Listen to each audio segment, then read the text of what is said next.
to A Sparkling Vintage Life, where we talk about all things vintage and celebrate the grace and charm of an earlier era.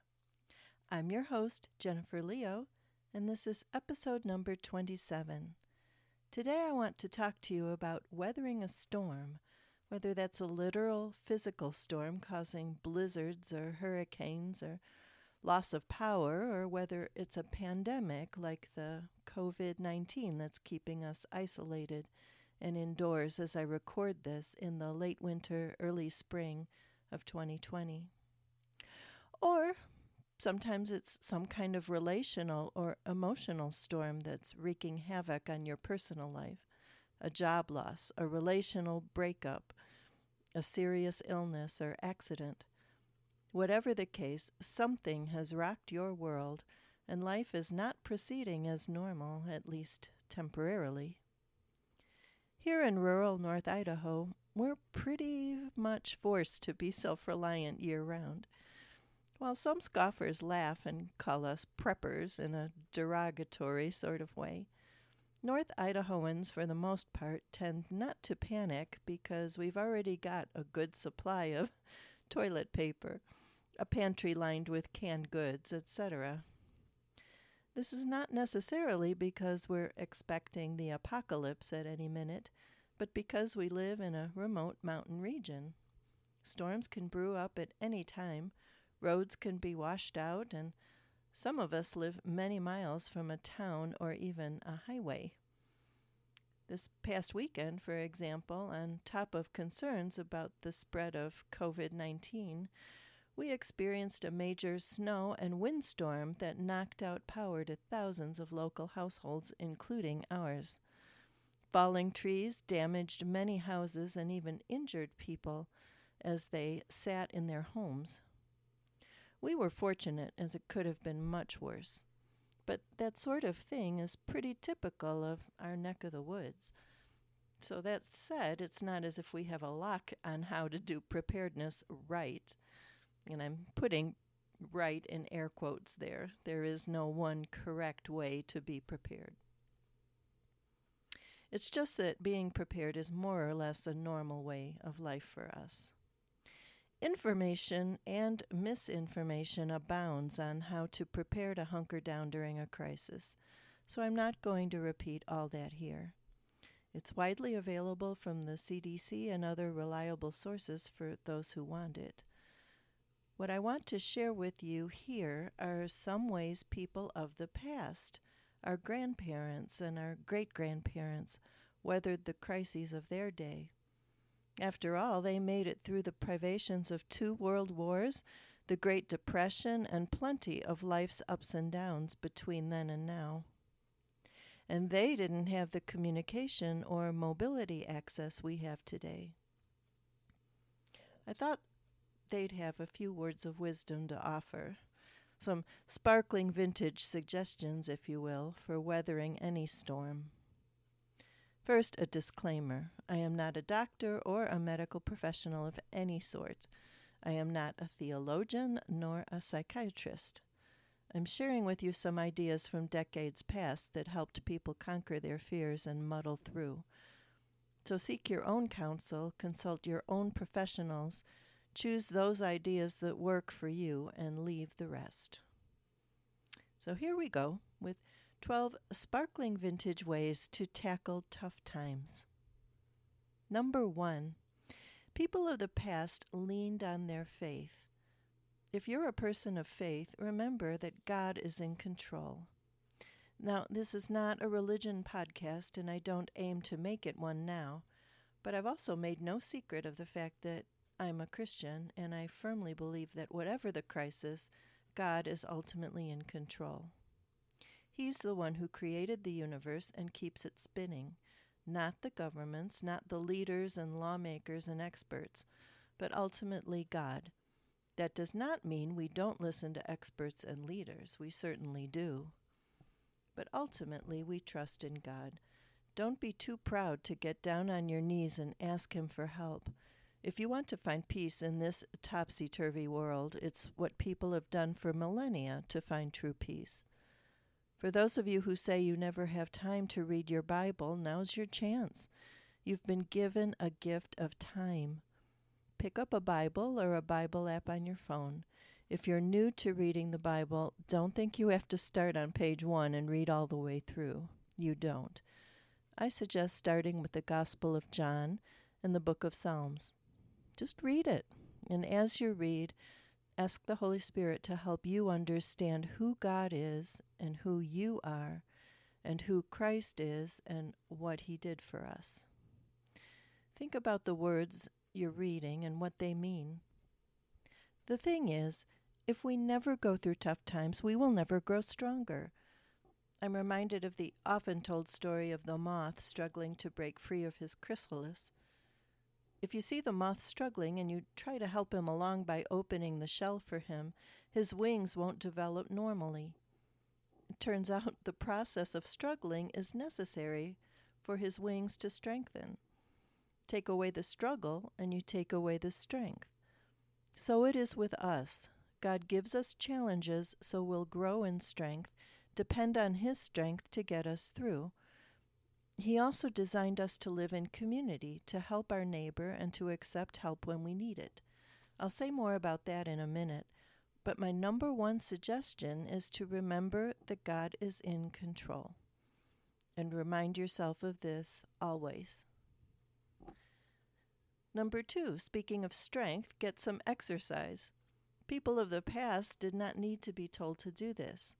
They got a lot of exercise in their daily lives, performing manual labor or household chores without the abundance of labor-saving devices we enjoy today. Studies show that physical exercise burns up stress-related chemicals, helps you think more clearly, bolsters your immune system, regulates your energy, and helps you sleep better. These are all things we need during times of trouble. I'm not normally one who gets excited about exercising. I'm about as unathletic as they come. But I do like the way exercise makes me feel. So I'll go for a walk or bounce on my rebounder or dance to some tunes just to get the blood flowing and to lift my mood. During this time of pervasive illness, you may want to steer clear of the gym or the public pool, or you may have to skip it if these facilities are shut down. But there are plenty of exercises you can do at home. Go for walks or runs or use simple at-home equipment like a rebounder or hand weights. Your own body weight can be effective for strength-building exercises. Look on the internet for videos demonstrating exercises you can do at home. Or do what I do. Put on some music and dance around your house. Number 3. Another way to build muscular strength might be to do some of those chores around the house that you've been meaning to do. If you live in the northwestern U.S. like I do, you might have well spent the last weekends shoveling snow. If you live in a warmer climate, do the yard work and the mowing, prepare the garden for spring planting. Hang laundry on a line outside the way Grandma used to do. That'll give you both exercise and sunshine. Sunshine is a powerful mood lifter and also a natural disinfectant. Number 4, speaking of sunshine, spend time outside in nature. Our ancestors got outside a lot more than we do. Sunshine, fresh air, and exercise are all very good for you. In the cities, find a park to walk in. Feel the grass under your feet. Watch the clouds go by overhead.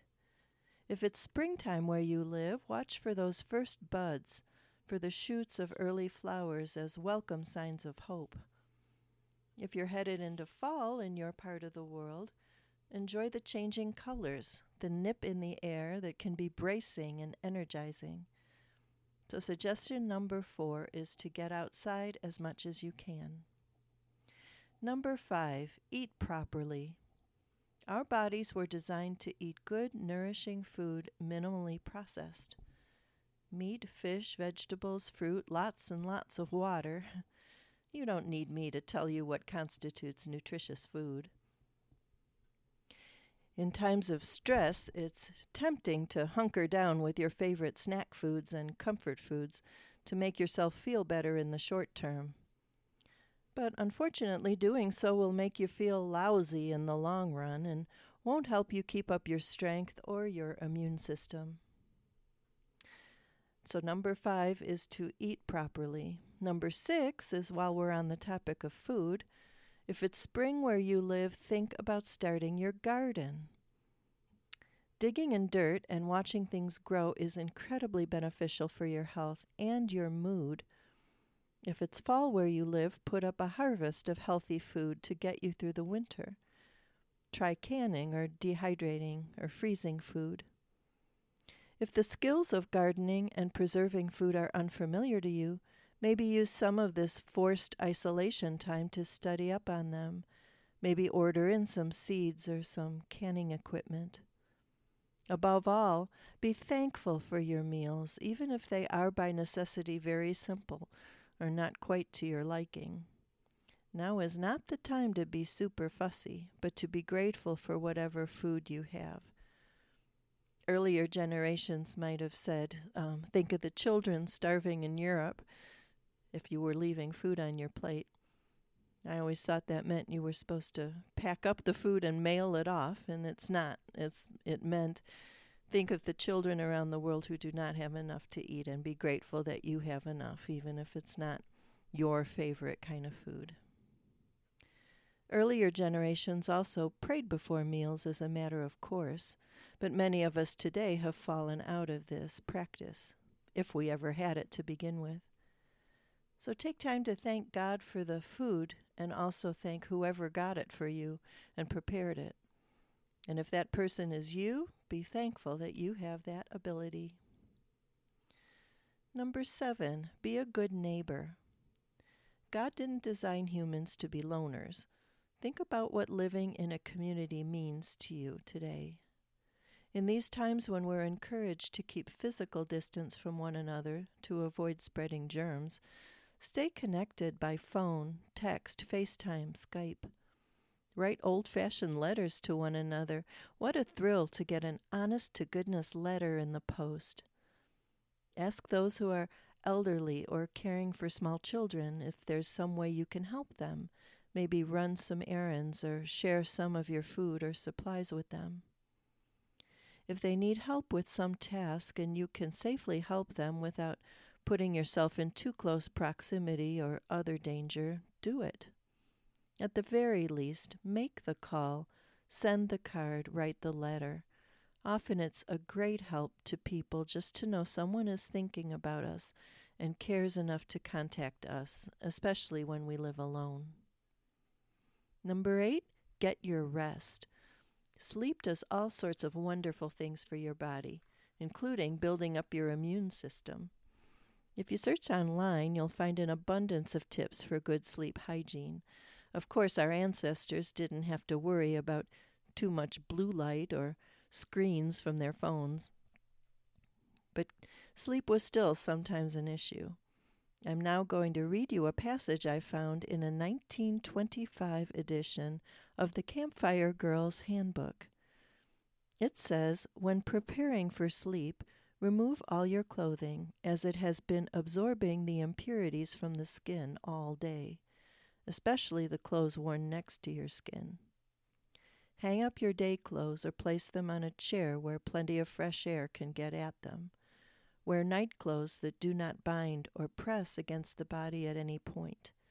Tight bands and strings may impede circulation or cause disturbed sleep.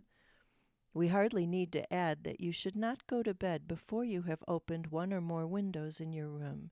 You need fresh, cold air.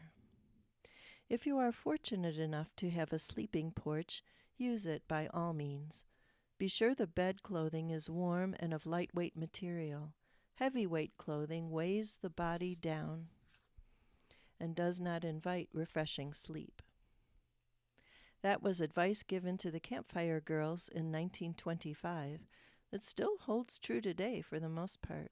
So suggestion number 8 is to get your rest. Number 9, if you're stuck at home, think of some creative, old-fashioned ways to amuse yourselves. Take a page from the generations before you who didn't have TV and video games. Read books, play board games, try out some new card games. Talk to one another. Practice the art of conversation. Do puzzles. Make up stories. Go for hikes. Do crafts. Make cards for people who are housebound. If you need inspiration for things to do, read some stories or novels that are set in earlier times. What do the characters in those stories do for fun? In the Little House books by Laura Ingalls Wilder, what do the Ingalls family do for fun? What do the Waltons do for fun, if you're familiar with that series? Maybe take a cue from them. Number 10 is to sing. Singing is good for the heart, the soul, the mind, and it even strengthens the lungs. Sing along to music videos or MP3s. Teach your kids some old favorite songs you remember from your youth. Writing in 1942, in the depths of World War II, Marjorie Wilson wrote, "Singing is the soul's expression. It cleans out the corners of the heart and doesn't let stale emotions pile up. If you can't sing for fear of disturbing someone or being conspicuous, then sing in your mind, thinking the actual words and tune. Sing new songs, old songs, hymns, national anthems, football songs, arias, swing, anything, but sing. A singing nation has heart." Those are some wise words from Marjorie Wilson in 1942. Recently, we've seen the power of singing in action in the tremendous videos of people confined to their homes in virus-ravaged Italy, singing to and with each other from their balconies.